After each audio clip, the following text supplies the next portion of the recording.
कृष्ण जन्माष्टमी का उत्सव पूरे देश में धूमधाम से मनाया गया, लेकिन मध्य प्रदेश में इस बार जन्माष्टमी का रंग कुछ अलग दिखा। मध्य प्रदेश के मुख्यमंत्री डॉक्टर मोहन यादव ने भगवान श्री कृष्ण के माखन चोर नाम पर एक नया बवाल खड़ा कर दिया है।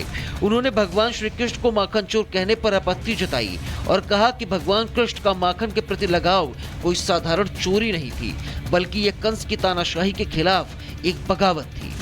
वो विद्रोह भी था उस समय का, जिसके आधार पर भगवान कृष्ण ने संदेश देने का प्रयास किया।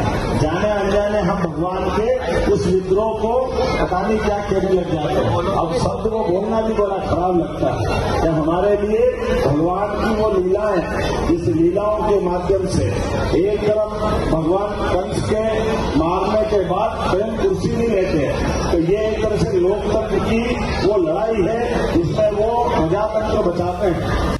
सीएम मोहन यादव ने माखन चोर नाम का राग छेड़ा तो अब मध्य प्रदेश सरकार इस बात को जन जन तक पहुंचाने के लिए एक सामाजिक चेतना अभियान शुरू करने जा रही है। तो ये लगभग उस वक्त सूरदास के माध्यम से आया। गलत कुछ भी नहीं है कि हम ईश्वर को साथ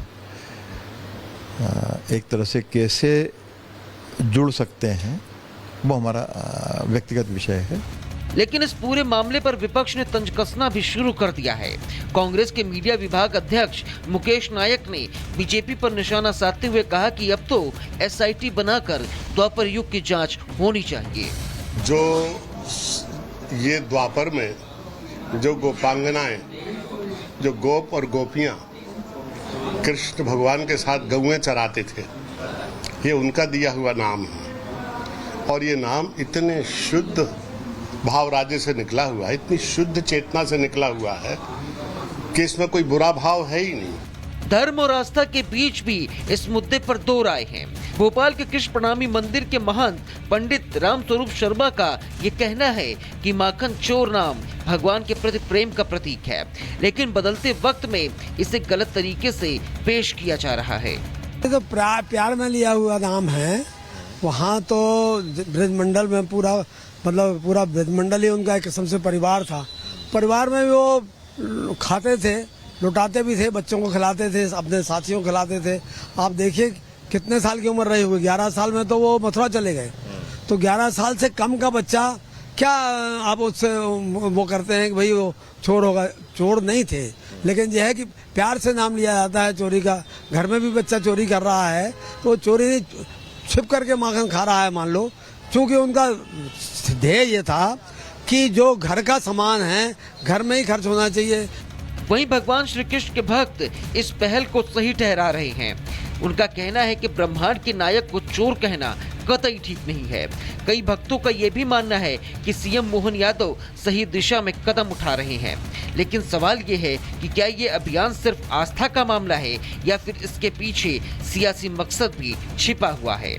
मध्य प्रदेश में भगवान श्री कृष्ण के माखन चोर नाम पर शुरू हुआ ये विवाद अब सियासी रंग ले चुका है।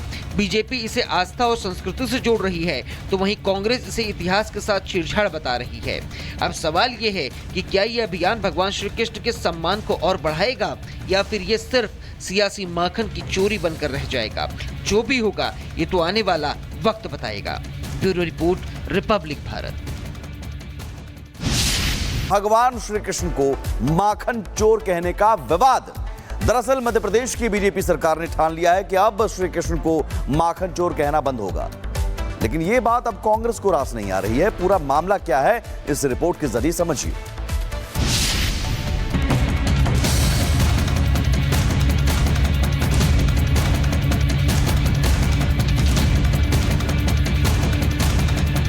श्री कृष्ण जन्माष्टमी का उत्सव पूरे देश में धूमधाम से मनाया गया, लेकिन मध्य प्रदेश में इस बार जन्माष्टमी का रंग कुछ अलग दिखा। मध्य प्रदेश के मुख्यमंत्री डॉक्टर मोहन यादव ने भगवान श्री कृष्ण के माखन चोर नाम पर एक नया बवाल खड़ा कर दिया है। उन्होंने भगवान श्री कृष्ण को माखन चोर कहने पर आपत्ति जताई और कहा कि भगवान कृष्ण का माखन के प्रति लगाव कोई साधारण चोरी नहीं थी, बल्कि ये कंस की तानाशाही के खिलाफ एक बगावत थी। सच अर्थ में वो विद्रोह भी था उस समय का, जिसके आधार पर भगवान कृष्ण ने संदेश देने का प्रयास किया। जाने अनजाने हम भगवान के उस विद्रोह को पता नहीं क्या कहने लग जाते हैं। अब शब्द को बोलना भी बड़ा खराब लगता है कि हमारे लिए भगवान की वो लीलाएं, इस लीलाओं के माध्यम से एक तरफ भगवान कंस के मारने के बाद स्वयं कुर्सी नहीं लेते, तो ये एक तरह से लोकतंत्र की वो लड़ाई है जिसमें वो प्रजातंत्र बचाते हैं। सीएम मोहन यादव ने माखन चोर नाम का राग छेड़ा तो अब मध्य प्रदेश सरकार इस बात को जन जन तक पहुंचाने के लिए एक सामाजिक चेतना अभियान शुरू करने जा रही है। तो यह लगभग उस वक्त सूरदास के माध्यम से आया। गलत कुछ भी नहीं है कि हम ईश्वर को साथ एक तरह से कैसे जुड़ सकते हैं, वो हमारा व्यक्तिगत विषय है। लेकिन इस पूरे मामले पर विपक्ष ने तंज कसना भी शुरू कर दिया है। कांग्रेस के मीडिया विभाग अध्यक्ष मुकेश नायक ने बीजेपी पर निशाना साधते हुए कहा कि अब तो एसआईटी बनाकर द्वापर युग की जांच होनी चाहिए। जो ये द्वापर में जो गोपांगनाएं, जो गोप और गोपियां कृष्ण भगवान के साथ गौएं चराते थे, ये उनका दिया हुआ नाम है। और ये नाम इतने शुद्ध भाव राज्य से निकला हुआ है, इतनी शुद्ध चेतना से निकला हुआ है कि इसमें कोई बुरा भाव है ही नहीं। धर्म और आस्था के बीच भी इस मुद्दे पर दो राय हैं।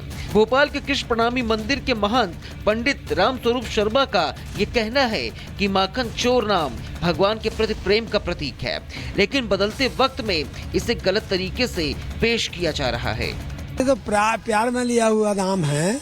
वहाँ तो ब्रजमंडल में पूरा ब्रजमंडल ही उनका एक किस्म से परिवार था। परिवार में वो खाते थे, लुटाते भी थे, बच्चों को खिलाते थे, अपने साथियों को खिलाते थे।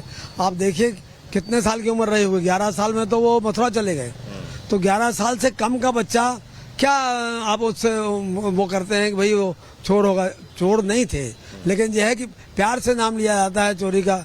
घर में भी बच्चा चोरी कर रहा है तो चोरी छिप करके माखन खा रहा है मान लो, क्योंकि उनका ध्येय ये था कि जो घर का सामान है घर में ही खर्च होना चाहिए। वहीं भगवान श्री कृष्ण के भक्त इस पहल को सही ठहरा रहे हैं। उनका कहना है कि ब्रह्मांड के नायक को चोर कहना कतई ठीक नहीं है। कई भक्तों का ये भी मानना है कि सीएम मोहन यादव सही दिशा में कदम उठा रहे हैं, लेकिन सवाल ये है कि क्या ये अभियान सिर्फ आस्था का मामला है या फिर इसके पीछे सियासी मकसद भी छिपा हुआ है। मध्य प्रदेश में भगवान श्री कृष्ण के माखन चोर नाम पर शुरू हुआ ये विवाद अब सियासी रंग ले चुका है। बीजेपी इसे आस्था और संस्कृति से जोड़ रही है, तो वहीं कांग्रेस इसे इतिहास के साथ छेड़छाड़ बता रही है। अब सवाल ये है कि क्या ये अभियान भगवान श्री कृष्ण के सम्मान को और बढ़ाएगा या फिर ये सिर्फ सियासी माखन की चोरी बनकर रह जाएगा। जो भी होगा ये तो आने वाला वक्त बताएगा। Bureau report, Republic Bharat.